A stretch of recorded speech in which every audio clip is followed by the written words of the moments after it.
Bonjour à toutes et à tous. Merci de m'accueillir parmi vous. Ce n'est pas sur l'instrument lui-même, sondage, que je vais m'exprimer. Il y a déjà, comme toujours, des interrogations, des polémiques, etc. Mais plutôt sur ce que l'instrument nous permet de comprendre.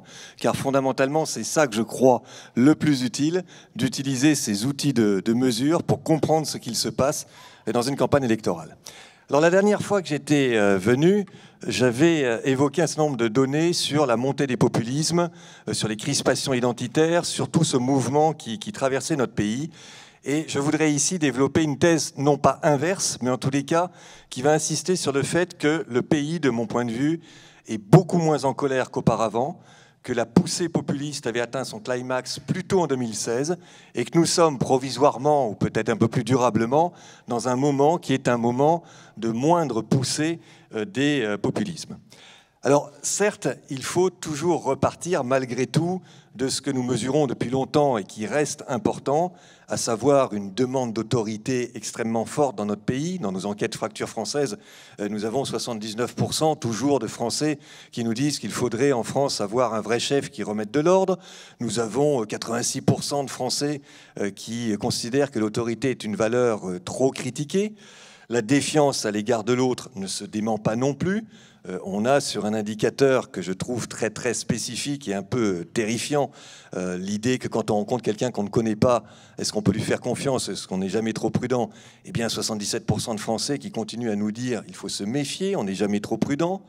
Certes, il y a aussi toujours beaucoup de nostalgie dans notre pays. Les 2 tiers des Français considèrent que c'était mieux avant ou que rien n'est plus beau que mon enfance, etc., etc. Et puis un indicateur que je crois extrêmement important également à surveiller, qui est une forme de sentiment de dépossession. On ne se sent plus chez soi. Et là, vous avez toujours 62-63% de Français qui éprouvent ce sentiment. Donc tout cela n'a pas disparu. Mais il me semble que ce qui est plus important, ce n'est pas de répéter ces éléments-là, c'est d'être plutôt attentif à ce qui a bougé. Et ce qui a bougé va dans un sens plutôt inverse. Et c'est bien évidemment la pandémie qui a modifié substantiellement les choses. Alors, premier indicateur, d'abord les indicateurs de confiance à l'égard de toute une série d'interlocuteurs, d'institutions, de responsables. Eh bien, ils sont en progression entre avant et après la pandémie. Vous avez des hausses de 8 à 10 points de confiance à l'égard du personnel politique, quel qu'il soit, départemental, régional, municipal, mais même au niveau du gouvernement et de la présidence de la République. Vous avez des hausses qui sont allées jusqu'à 14 points de confiance à l'égard des grandes entreprises. Même les banques, qui ne sont pas très populaires dans notre pays, ont vu des hausses de confiance de l'ordre de 10 points entre avant la pandémie et après la pandémie. Donc déjà, cela doit nous alerter. Il n'y a pas une poussée de la défiance vis-à-vis de beaucoup d'interlocuteurs. Il y a, à l'inverse, une augmentation de la confiance. Les niveaux peuvent être encore bas ou mauvais, mais la tendance, c'est celle-là. Ce que nous mesurons également en termes d'indicateurs vis-à-vis du système politique est du même ordre. Et je voudrais insister là-dessus. On a raison de souligner que les choses ne vont pas dans ce pays, qu'il y a encore des niveaux qui sont extrêmement importants de Français qui considèrent que la plupart des hommes et des femmes politiques sont corrompus. Mais ces niveaux sont en baisse. Et quand je dis en baisse, c'est en baisse substantielle depuis maintenant 5 ans. Je vous l'illustre uniquement par un chiffre. Nous sommes à 62%, donc c'est toujours beaucoup de Français qui considèrent que la plupart des hommes et des femmes politiques sont corrompus. Mais on était à 79% en 2015. Et c'est une baisse continue. Sur la crise de la représentation, qui est quelque chose d'extrêmement sensible aussi et qui nourrit la contestation du système, eh bien c'est un peu le même constat. En réalité, plutôt que de tricoter, pardon de le dire comme cela, toujours les mêmes analyses sur la défiance, il me semble qu'on devrait être attentif au fait que moins de Français, substantiellement moins de Français, considèrent aujourd'hui que leurs idées ne sont pas bien représentées. Donc là encore, si vous regardez le niveau, la crise est toujours là. 69% de nos concitoyens considèrent que leurs idées sont mal représentées, mais ils étaient 88%. Et c'est un mouvement, là aussi, un peu continu depuis ces 5 dernières années. Prenons un autre indicateur qui joue un rôle majeur dans la poussée du populisme, le rapport aux étrangers. il est stable. 64% de Français considèrent qu'il y a trop d'étrangers en France. On ne voit pas d'accroissement, même si sur la question d'une violence qui serait spécifique à l'islam, là, les inquiétudes ont malgré tout augmenté. Si je prends un autre indicateur de mesure de la radicalité, du populisme, de la contestation du système, qui est tout simplement les intentions de vote et qu'on les compare à ce qu'on avait en 2017, eh bien en 2017, si on cherche à prendre un modèle chimiquement pur et à ne retenir que le score de Jean-Luc Mélenchon et de Marine Le Pen, qui se réclamaient explicitement du clivage populiste, peuple-élite, et non pas du clivage gauche-droite par exemple, ils avaient obtenu à eux deux en 2017 41% des suffrages. On peut y ajouter quelques autres, Nicolas Dupont-Aignan, Asselineau, etc. À ce moment-là, on tangente les 45%. Aujourd'hui, dans nos indicateurs d'intention de vote, nous sommes plutôt à 34 ou 35%. Donc là aussi, pas factuellement de constat ou d'indicateur en faveur d'une poussée de la colère, de la contestation ou du populisme.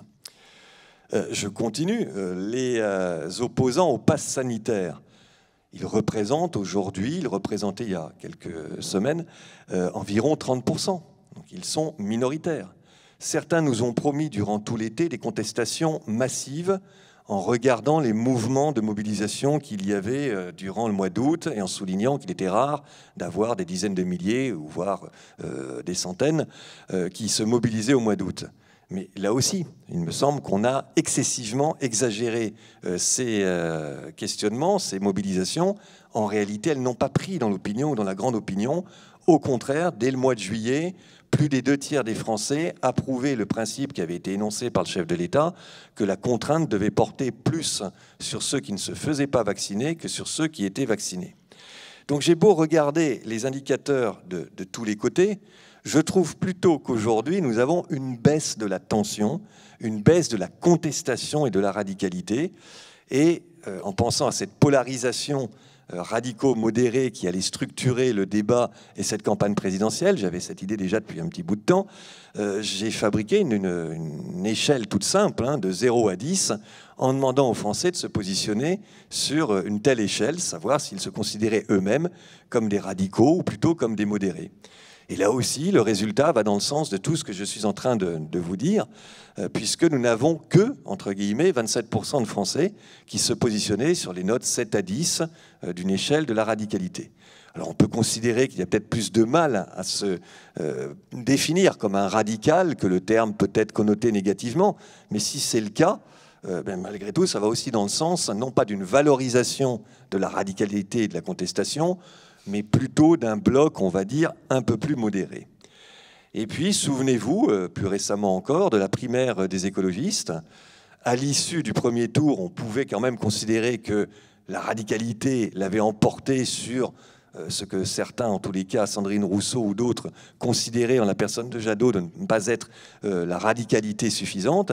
Finalement et malgré tout, avec une argumentation qui est plutôt une argumentation sur la capacité à agir, c'est bien Yannick Jadot qui l'a emporté. Et d'ailleurs, quand on triait les résultats par la sympathie partisane de mon échelle de radicalité, ce qui était tout à fait symptomatique, c'est que les sympathisants écologistes, pas les électeurs de la primaire, les sympathisants EELV, étaient parmi les Français qui se positionnaient le plus bas sur une échelle de radicalité. C'est évidemment les sympathisants de la France Insoumise ou du Rassemblement National qui, eux, se positionnent comme des radicaux à plus de 50%. Donc, de quelque façon qu'on prenne les indicateurs aujourd'hui, factuellement, on peut se dire que non, nous ne sommes pas dans un moment de recrudescence de la défiance, de recrudescence de la colère, de recrudescence de la contestation. C'est même plutôt tout le contraire. Alors une fois qu'on a posé ces indicateurs, et il y en aurait, je crois, encore d'autres qu'on pourrait mobiliser, il faut essayer de regarder les raisons pour voir si ce mouvement est pérenne, est amené à durer, ou s'il peut être remanié très très rapidement. En fait, les raisons, et je l'ai dit au tout début, c'est d'abord les effets de la pandémie. La pandémie, elle a provoqué un mécanisme relativement simple, parce qu'elle a drivé en termes d'émotion de la peur, beaucoup de peur et une demande de protection. La pandémie, elle a donc permis aux Français de redécouvrir l'utilité, tout simplement, d'avoir des responsables politiques qui prenaient des décisions pour les protéger, qu'on ait jugé à un moment donné ces décisions bonnes ou moins bonnes, c'est un autre débat, Mais ils ont quand même redécouvert l'utilité d'avoir des responsables politiques. Et ils ont redécouvert également, dans le champ plutôt de la vie quotidienne et des entreprises, eh bien, l'utilité d'avoir aussi des entreprises qui étaient capables de protéger les salariés, de maintenir l'activité, de les informer, de s'adapter à ce qui était un traumatisme terrible, porteur d'une double menace de mort. C'était quand même ça le Covid-19, une menace de mort individuelle en termes de santé et une menace de mort économique puisque tout s'arrêtait. Et toutes nos enquêtes, également au sein des entreprises, nous ont montré que pour les Français, pour les collaborateurs, qu'ils télétravaillaient ou pas, l'entreprise avait quand même été un rempart. Et ce n'était pas gagné d'avance. On aurait pu avoir au contraire une fragmentation, quelque chose de très destructeur à l'aune de cette crise. Ça n'a pas été ça. Donc comme vis-à-vis des décideurs politiques, les Français, les salariés, les collaborateurs ont plutôt considéré que l'entreprise avait été un rempart et nous avons mesuré des hausses de confiance. Je vous disais tout à l'heure, vis-à-vis des grandes entreprises, des hausses de 14 points. On était à 34% de confiance seulement vis-à-vis des grandes entreprises avant l'entrée dans la pandémie. On est monté jusqu'à 45%, ça s'érode un petit peu aujourd'hui, mais on reste dans une zone de 43%. Donc c'est bien ce besoin de protection et d'utilité perçue qui a redonné un certain nombre de confiance aux Français vis-à-vis de toute une série de catégories. L'autre explication qui fait que le pays est moins en tension, moins en colère, c'est bien évidemment l'absence de réforme. C'est un autre effet de la pandémie. Depuis 15 mois, le gouvernement ne prend pas des mesures et ne met pas en place des réformes qui avaient clivé la société française, suscité de la colère et de la contestation, comme notamment la réforme des retraites. Et même si la réforme de l'assurance chômage, de l'assurance maladie, est à nouveau remise et actualisée, elle ne produit pas des effets de contestation comme ce qu'on avait auparavant. Donc là, vous avez un élément qui peut changer, bien évidemment. En fonction des réformes qui pourraient arriver, les braises qui couvaient pourraient se rallumer et on pourrait avoir une forte contestation. Mais force est de constater qu'aujourd'hui, après 14 mois de pandémie, après une pause dans les réformes, eh bien, il est tout à fait logique et cohérent que les Français soient moins enclins à contester violemment ce qui aurait été pris, ce qui serait pris comme décision. L'autre effet de la pandémie, qui en a donc eu beaucoup, c'est d'avoir créé, tout simplement en termes d'état psychologique, une immense lassitude. Avant la pandémie, quand on demandait aux Français, parmi les qualificatifs suivants, quels sont ceux qui correspondent le mieux à votre état d'esprit, la colère était à un niveau extrêmement élevé. Donc on était dans cet ingrédient, d'abord de mobilisation électorale aussi, et de contestation extrêmement forte. Aujourd'hui, ce qui arrive en tête, et nettement en tête, c'est la lassitude ou la fatigue. Les Français commencent tout juste à se reprojeter dans l'avenir et dans un après-Covid, mais ils en sortent avec une aspiration à une forme de pause, à une manière de retrouver la vie d'avant, en tous les cas en partie, et pas du tout avec un état d'esprit qui serait un état d'esprit de contestation. Et puis enfin, ce qui a joué, toujours avec cette pandémie, c'est malgré tout, en dépit des ratés, en dépit des contestations, le sentiment que les vaccins, c'était ce qui avait permis d'apporter des solutions. Et du coup, on remesure aussi une forme de valorisation de la science, de la rationalité.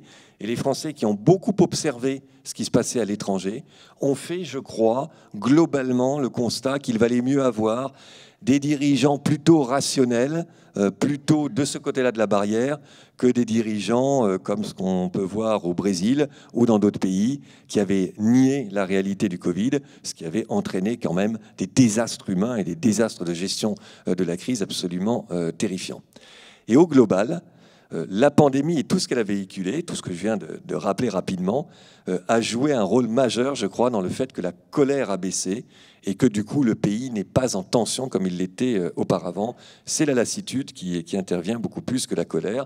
C'est un besoin de protection qui est beaucoup plus fort et le gouvernement a injecté des mécanismes de protection extrêmement puissants, extrêmement coûteux et les Français, malgré tout, l'ont bien remarqué. J'ajoute pour finir sur les raisons qu'on aurait pu avoir, malgré tout cela, une remobilisation de la contestation, d'un clivage peuple-élite extrêmement fort, si les inégalités avaient flambé, si le pouvoir d'achat s'était effondré. Mais ce n'est pas le cas. Donc encore une fois, je ne dis pas que tout va bien. Bien évidemment que ce pays reste traversé par des tensions fortes, par des enjeux d'inégalité qui sont extrêmement forts. Mais le coefficient de Gini nous montre que celles-ci n'ont pas flambé. Donc il y a des problèmes réels et très importants à ne pas sous-estimer auprès de millions de Français. Mais on ne peut pas dire, et il faut donc le rappeler, que les inégalités auraient totalement flambé et que le pouvoir d'achat se serait effondré. Ce n'est pas exact. Alors oui, les braises qui couvaient avant la pandémie, il y a 15 mois, elles sont toujours là. Et les choses peuvent évidemment changer. Ce que je décris là, c'est un moment. Ce que j'essaie de comparer, c'est ce que nous avions à 6 mois d'élection présidentielle en 2016 et ce que nous avons aujourd'hui. Et il me semble que les situations sont très différentes et que notre rôle, c'est de le comprendre, de l'identifier, d'en prendre acte, pas d'essayer de dire ce qui va se passer dans 3 ou 4 mois, ça on verra bien. Les choses peuvent encore bouger, mais en tous les cas, c'est là. En revanche, s'il y a moins de colère, moins de tension, et si le clivage peuple-élite a un petit peu perdu de son intensité, qu'est-ce qu'il s'est passé ou qu'est-ce qui prend le relais? Moi, je crois que c'est tout simplement le désengagement. Le désengagement, le désintérêt. Et là où il faut revenir sur des éléments importants, c'est bien évidemment sur les enjeux de mobilisation électorale, puisqu'on avait vu dès les législatives de 2017 un score historique d'abstention, qui avait été relativisé, c'est un effet du quinquennat. Les Français n'ont pas voulu se mobiliser dans la foulée d'élection d'Emmanuel Macron. Bon, moi je pensais que c'était plus profond que cela, mais malgré tout, pourquoi pas? Et il y a aussi cette explication. Souvenez-vous que nous avons eu après les municipales, score historique d'abstention pour des élections générales très participationnistes. Là aussi, certains ont relativisé ça en l'expliquant par, évidemment, le Covid. Et cette explication avait évidemment sa part de vérité. Mais il n'y avait pas que cela.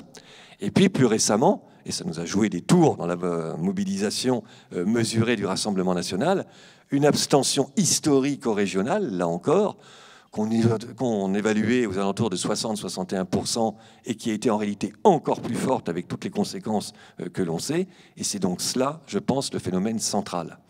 Qu'est-ce que cela veut dire? C'est que nous avons eu en 2017 des élections de la colère. Je pense que là, nous pouvons avoir des élections de désengagement. Et que la question cruciale, c'est bien de comprendre pourquoi et comment les Français vont se mobiliser ou pas face à ce qui reste malgré tout l'élection majeure pour eux.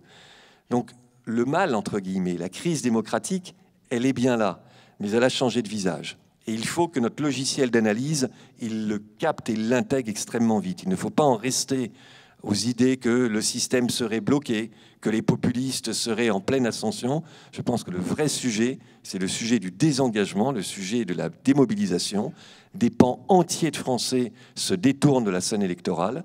Dans ces pans entiers, il y a prioritairement les jeunes. La variable âge reste extrêmement structurante, extrêmement explicative, plus que jamais, des différences de comportements électoraux. On a des différences de l'ordre de 30 points entre les plus âgés et les plus jeunes dans le fait d'aller voter ou pas. Ce n'est pas une variable simplement âge, je crois que c'est une variable générationnelle, donc ça veut dire que ça va durer dans le temps. Même en vieillissant, ces personnes ont des chances de ne pas vouloir aller voter comme le faisaient leurs aînés, parce que ce qu'ils mettent derrière l'intérêt, l'utilité du vote a fondamentalement changé. Donc on peut s'attendre à quoi si on essaie de faire, pour terminer, un tout petit peu de prospective? À deux choses qui ne vont pas forcément dans le sens d'un apaisement. Je pense que nous aurons une montée dans les années à venir de la violence. Tout simplement parce que moins vous avez de gens qui vont voter, moins les lois ou les décisions prises en dehors de périodes de crise sont perçues comme légitimes, et plus là autorise des manifestations de contestation violente. Le phénomène des gilets jaunes, c'est le phénomène le plus important de ces dernières années. On peut l'avoir à nouveau s'il y a une baisse de la participation de manière extrêmement forte. L'autre effet, c'est que le dégagisme n'a pas forcément disparu. Et dans ce que nous mesurons aujourd'hui, à l'égard, par exemple, d'une Marine Le Pen un peu en baisse ou d'un Jean-Luc Mélenchon également un peu en baisse, on peut considérer qu'il y a une forme d'institutionnalisation. Cela peut toucher évidemment le président sortant aussi. Et donc la question centrale, c'est de savoir si ces tendances-là, au dégagisme, au désengagement démocratique par l'abstention, vont s'amplifier en 2022. Et ça, c'est tout à fait possible. Ou si au contraire on retrouvera un cycle un peu plus normal. En tous les cas, provisoirement ou plus durablement, à nouveau, je pense que nous sommes dans un pays moins en colère et moins soumis à des tensions populistes qu'en 2016 ou 2017.